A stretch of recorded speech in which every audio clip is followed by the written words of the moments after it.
Hello, hello, hello. It is the Hurry Up, and I'm your boy, the Don Juan of Sports. How are you doing?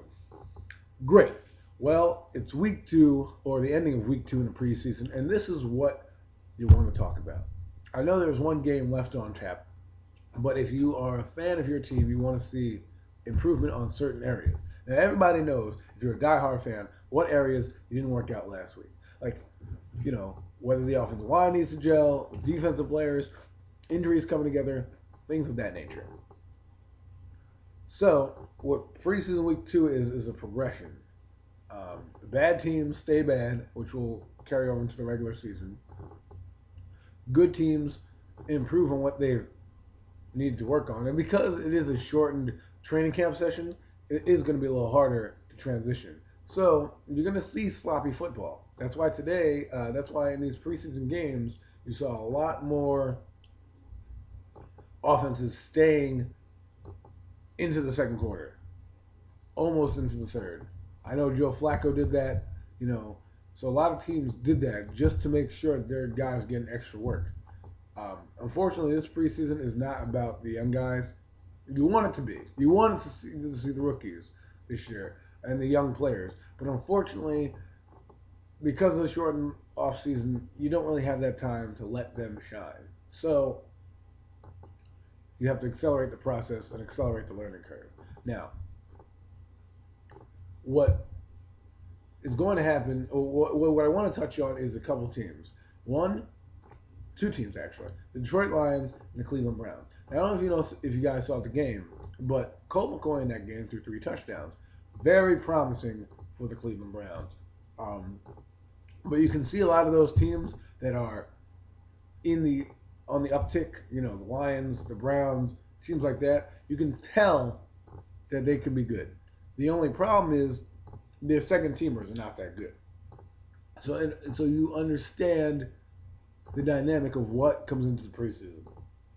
Because when they're not that good, it means that if their starters go down, their backups are going to be there. And their backup is not that good as a starter, so obviously that's why they're a backup. But the point is, if your backup can't play starter minutes, then that drop off goes down.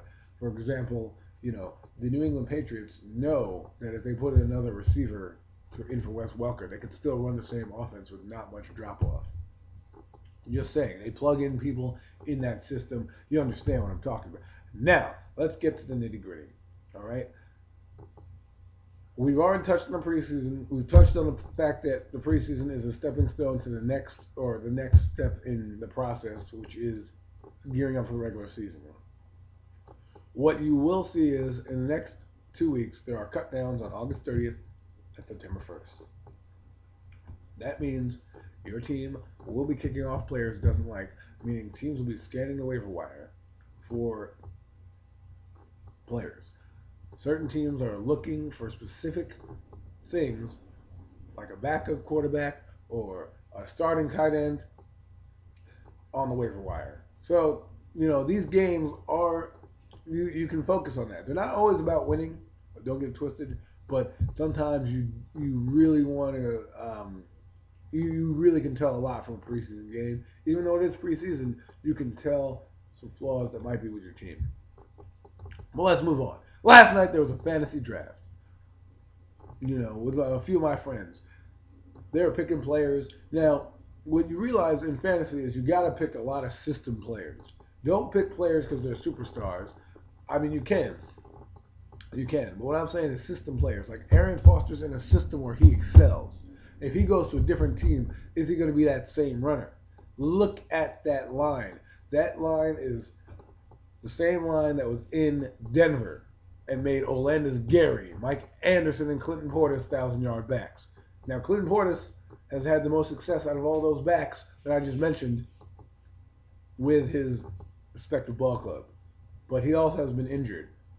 What I'm trying to say is, if you pick a guy like Joseph Adai, he may not have the gaudy numbers of an Arian Foster. But that doesn't mean don't pick him because he will get touches in that system. You know what I'm saying? He will have a dual threat because they're more of a passing team. Darren Sproles, great person to pick because he's going to be a dual threat. on kick returns, punt returns. Well, kick returns probably won't happen this year, which is going to be boring, you know, and punt returns. Getting into the kickoff thing, I think they need to bring the rule back and put it back 5 yards, man. This is going to make the game boring. People are going to, you know, get disengaged from the game because that's an aspect of scoring. That's like taking a free throw away in the NBA. Oh, you know, we're just going to do away with it. We're just going to give you the ball instead of giving you free throw shots. That takes away an element of scoring. You don't want to do that. NFL, wake up. Collisions happen. This is a violent sport, man. Collisions happen on every play. What are you going to put them in flags and say, here you go? Man, get with the program. I guarantee you that will be talked about next year. If not halfway through this year, to change the rule back. So that's the show for today. Get your fantasy teams ready. Remember, it's all about system, not necessarily about the player. Also, remember the preseason is not about winning. It's about focusing on your weak points and trying to get better at them because you can't do it that much during the regular season. And last but not least, the double kickoff rule stinks. That's all I got for you guys today. Enjoy your week. Enjoy the upcoming season. And if you got a fantasy draft, remember my advice. Holla at your boy.